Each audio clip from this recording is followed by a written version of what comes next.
Bonjour à tous, j'espère que tout le monde est en forme car aujourd'hui c'est le jour du tuto pop-up. Pour celles qui nous rejoignent, vous ne le savez peut-être pas encore, mais je me suis lancé le défi fou de vous proposer 52 cartes pop-up d'ici la fin de l'année et aujourd'hui c'est le 15e. Je vous propose de réaliser ce pop-up ultra facile. Alors là, je l'ai fait uniquement avec des produits de chez Action, mais vous pouvez aussi remplacer les petits stickers par vos propres tampons ou mettre des petites photos. Vous pouvez aussi ajouter une carte qui viendra englober la forme. Je vous explique tout ça. Alors, si ce petit pop-up vous tente, eh bien, on y va. Allez, c'est parti. Pour faire notre carte, nous aurons besoin d'un morceau de 21 cm sur 20.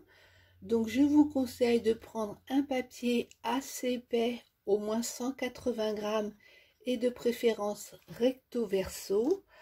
Moi, j'ai choisi un papier de ce bloc-ci de chez Action. Alors, attention avec les papiers de ce bloc-ci. Quand on le plie, ils ont tendance à légèrement s'effilocher, mais c'est pas grave. Si besoin, je viendrai réancrer soit avec cette encre numéro 50 de chez Action, soit avec cette encre de chez Aladine qui correspond pile poil à la couleur de mon papier.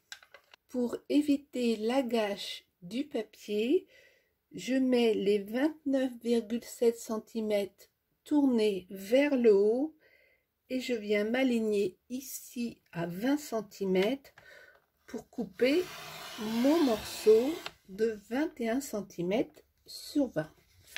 Je garde ceci de côté, on en aura besoin par la suite. Vous retournez d'un quart de tour le papier de façon à avoir vos 21 cm tournés vers le haut. C'est important, ne vous trompez pas, mettez bien les 21 cm en haut. Et vous allez marquer un premier pli à 5 cm. Puis à 10 cm. À 15 cm. Et le dernier pli à 20 cm. Ensuite, vous retournez d'un quart de tour.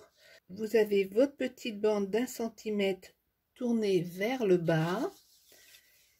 Vous vous alignez à 10 cm et vous venez couper. Vous prenez le morceau qui reste, vous vous alignez à 5 cm et vous coupez. En procédant ainsi, on a gagné du temps puisqu'on a marqué les plis sur nos 3 morceaux en une seule fois. Alors pour celles qui ne le savent pas, vous pouvez télécharger le gabarit sur Facebook, sur Muriel Scrap, le groupe. Donc là, on vient de découper notre morceau de 20 cm sur 21. On a marqué tous nos plis et on est venu couper nos 3 morceaux. Il n'y a rien de plus simple. Maintenant, on va marquer tout simplement les plis. Alors, si vous avez choisi le même papier que moi, soyez très vigilante au moment du pliage. Vous devez obtenir ceci. Et avec vos ciseaux, vous venez biaiser la petite bande ici, comme ceci. On marque les plis sur nos 2 autres morceaux, comme ceci. Et pareil, vous biaisez la petite bande. Et on fait la même chose avec le dernier morceau. On biaise légèrement la petite bande. On viendra coller comme ceci. Cette face et celle-ci seront visibles. Alors soit vous pouvez tamponner ou mater. Et si vous souhaitez le faire, ce qui est mon cas, c'est le moment de le faire. J'ai pris la planche magnétique qui était vendue chez Action et je trouve ça très pratique quand je fais des pochoirs. J'ai pris la chute de tout à l'heure et là je vais venir tout simplement tamponner ton sur ton avec un pochoir qui était vendu aussi chez Action. L'avantage de cette planche magnétique, c'est que vous voyez mon pochoir ne bouge pas, mon papier non plus, alors qu'il est fixé juste avec 2 aimants. Et là je vais venir tamponner avec cette encre que j'avais acheté il n'y a pas si longtemps chez Nose, vraiment pas cher et qui est superbe.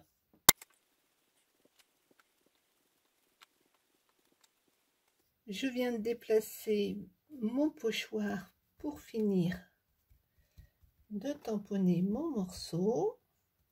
N'hésitez pas à utiliser vos pochoirs pour transformer vos papiers de base. Vous pouvez obtenir des résultats très sympas. Donc là, je laisse sécher. Donc dans la chute de papier, plus dans un petit bout, j'ai découpé mes 6 carrés de 4,5 cm de côté et mes 2 rectangles de 4,5 sur 9,5. Maintenant, avant de coller, je vais venir ancrer le bord. Comme ça, je trouve ça plus joli. Voilà, j'ai fini de coller mes papiers de matage. Comme vous pouvez le voir, j'ai collé sur les petites bandes mes papiers de matage sur les carrés opposés à la petite languette. Donc sur celui-ci et également sur celui-là. Vous allez comprendre par la suite pourquoi c'est mieux de faire comme ça. Et pour le grand morceau, j'ai collé mes papiers de matage comme ça. Donc là, il y a la petite languette, un petit carré, les 2 rectangles et un petit carré. Maintenant, on va pouvoir procéder à l'assemblage. On va tout simplement mettre de la colle ou du double face sur la languette.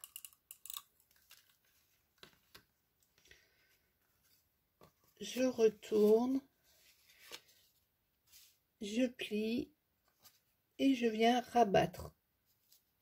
Et normalement, vous êtes pile poil dans l'alignement et vous obtenez ainsi votre premier cube.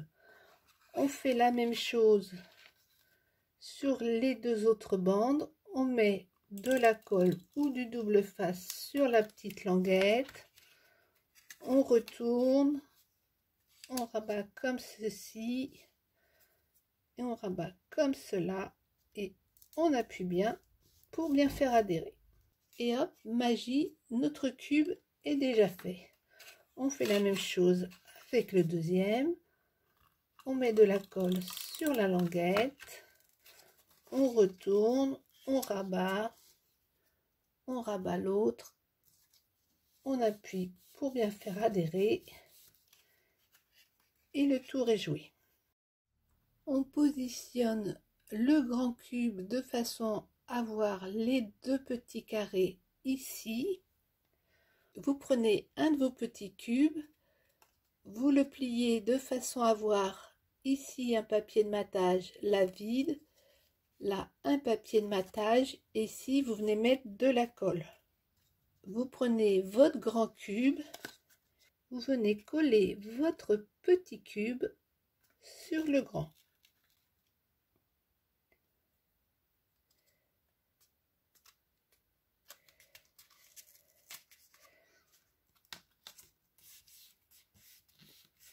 Et vous voyez, quand on ouvre, on a bien nos 2 cubes. Je fais la même chose avec mon dernier morceau. Je le plie de façon à voir ici mon papier de matage, là rien. Le papier de matage, là rien. Vous mettez du double face ou de la colle, peu importe. Vous voyez là, je le fais avec de la colle. Tout à l'heure, je l'ai fait avec du double face. vous prenez votre structure et vous venez tout simplement coller comme ceci en appuyant bien pour bien faire adhérer votre cube. Voilà, votre structure est faite. Maintenant, vous avez un choix à faire. Soit vous décidez de laisser votre structure telle qu'elle et de la décorer, et vous la posterez tout simplement en rabattant comme ceci. Et vous voyez, elle sera complètement à plat. Si vous décidez de cette option, l'avantage c'est que vous allez pouvoir coller des décos assez hautes jusqu'à 9 cm, puisque en effet, elles seront collées ici au bord, et quand on aplatira, vous aurez tout ça pour mettre votre déco. L'autre possibilité, c'est de coller votre structure sur une carte. Donc vous prenez tout simplement un morceau de 20 cm sur 10 et vous venez marquer un pli à 10 cm. Vous collez des deux côtés comme ceci de votre grande structure. Par contre, si vous voulez ajouter ici des petites décos, il faudra qu'elles soient assez petites, puisque pour l'envoyer, vous voyez, on rabattra cette fois-ci vers l'avant.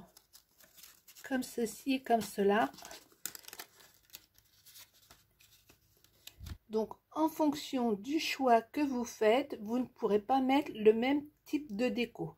Personnellement, je ne vais pas faire une carte comme ceci, mais juste garder ma structure et faire ma petite déco. J'ai décidé de faire la déco avec ces stickers qui viennent de chez Action. J'ai tout simplement pris les stickers que je souhaitais, je les ai collés sur du papier un peu épais. J'ai découpé dans les chutes des petites bandes d'1 cm de large. Elle fait environ 3 cm, 2 cm ici et j'ai marqué un pli à 1 cm. Je mets de la colle sur une des extrémités que je vais venir coller sur mon petit mouton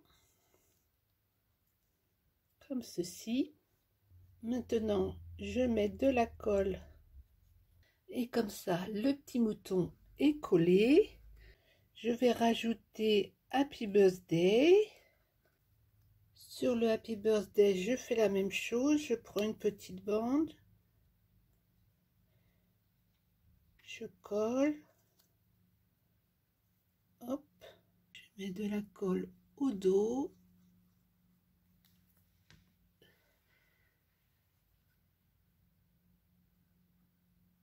Je vais venir le coller comme ceci. Pour le gâteau, pareil, je prends un petit morceau. Ensuite, je mets de la colle ensuite ici. Et je viens le positionner où je le souhaite. Et je poursuis ma déco. Voilà, ma petite carte est terminée. Il y a le mouton qui nous offre un petit cadeau, le petit panda avec ses ballons et évidemment le gâteau d'anniversaire. Et pour l'envoyer, il suffit juste de rabattre le tout comme ceci et votre carte est prête à partir à la poste. J'espère que vous avez aimé ce tuto tout simple. N'hésitez pas à me laisser un commentaire, vous savez que je prends un grand plaisir à vous lire et à vous répondre. Et puis aussi, n'hésitez pas à poster les réalisations que vous allez faire à partir de ce tuto sur Facebook, sur Muriel Scrap, le groupe. C'est toujours un plaisir de voir ce que vous faites à partir de mes tutos. On se retrouve très vite et en attendant, portez-vous bien. Ciao, ciao!